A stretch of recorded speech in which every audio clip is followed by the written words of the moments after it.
In this video, we're going to talk about finance basics and also the concept of value in finance, which will help us to understand how the investments work, right? So the first part of all right. So if you want to think about finance comes in so many different flavors.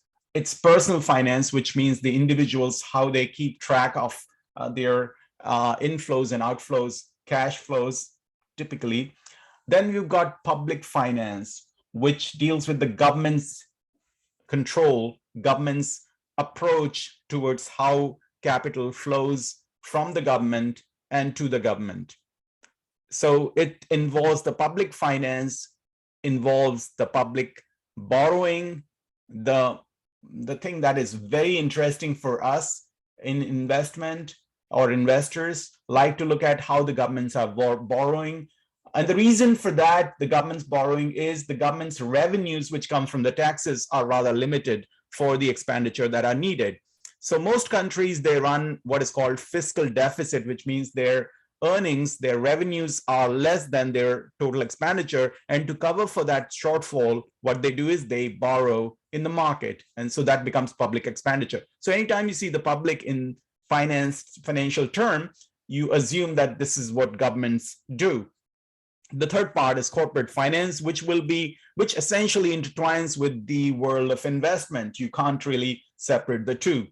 And of late, and this is what I've been doing research for the last 10 years, is behavioral finance, where we actually look at the psyche, the psychology of the investors and the overall market, the participants, what they believe, what they think, their emotions and all that. So this has become really one of the, I would say, fulcrum, one of the basic pivots around which even economics has moved towards behavioral economics, because of late we've realized that, all those mathematical models, they're great, but when it comes to defining the real world, it's better to look at the human beings, which are the main participant in the whole economic system.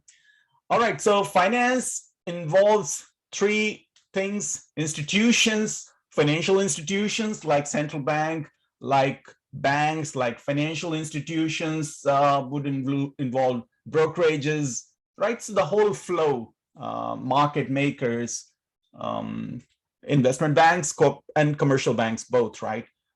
Insurance companies, and it's a long list, really. But central bank come at the top of that heap when it comes to institutions in most countries. But again, it differs from countries to countries. Then there are financial products, which involves equity products, which involves debt products, which involves some kind of hybrid products, which involves what is called derivatives. We will go into those details at the right time. And then there are people, which are people like you and I, right? So the key features, and I think probably from here you can define finance to some extent. It allows us to allocate capital, right? Because there are so many choices: how you borrow, how you save, how you lend, how you invest, for an individual, for a government, for a company. All these basic issues remain. Now, one of the things that I want to really clarify early on about finance is that it's forward-looking. What it means if you take into account another important ingredient in the great soup sauce for investment is accounting. Now, accounting always tends to be backward-looking. It's historical. Finance, on the other hand, is about projecting for the future, right? Making estimation for the future. And that's the key difference. Anybody, anytime asks you finance and accounting, that's the basic difference. And finance is all about finding value, right? That's the most important thing. So we have very elegant theories that help us to find value of the companies, of assets, of everything else. But then the reality sinks in. And as you know, most theoretical framework in social science and humanities, they don't really work because of the human element. So we want to go into the distinction of price and value, and I'm going to describe it to you at some future point. But right now, the simple way to look at it is price is you pay, and it's decided by somebody else. It can be arbitrary. Mostly it is arbitrary. value. So Benjamin Graham from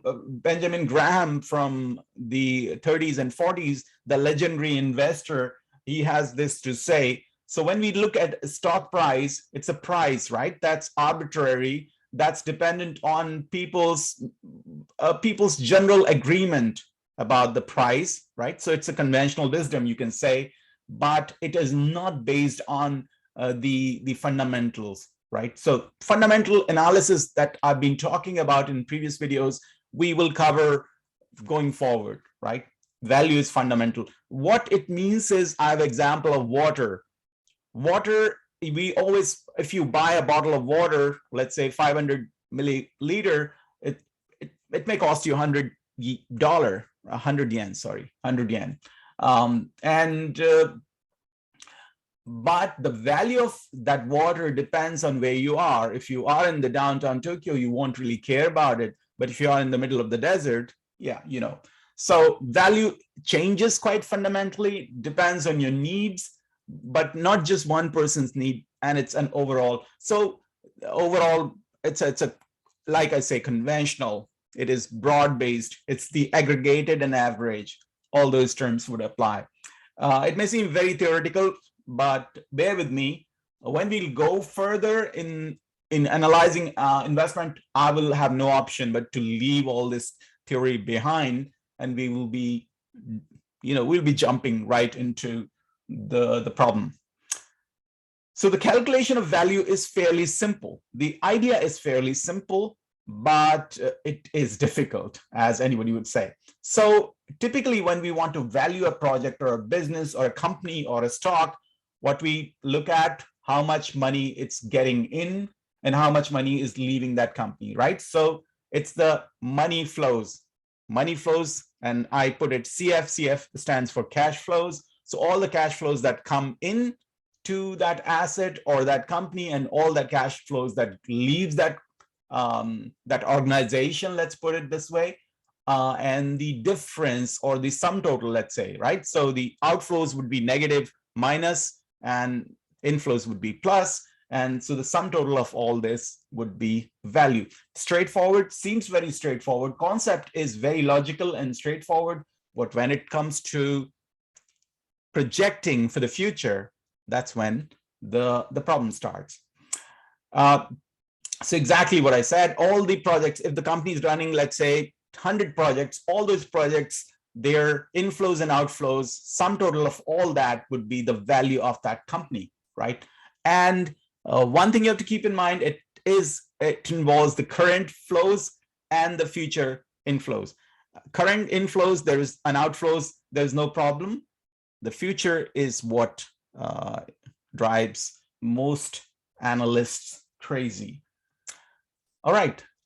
So as an investment banker, I remember the first thing that I learned on the job, and I come from finance background as an academic, but also when I worked in the bank, I realized world works rather differently. So there are two ways to value that we offer to a company, let's say, when we are trying to analyze or value a company. There is intrinsic value, which is based on the fundamentals, and then there is relative value, which is the value of that company, that asset, that equity, that stock, relative to the peers, right? So we have to find which is a peer that looks similar, right? Of similar size, similar business profile.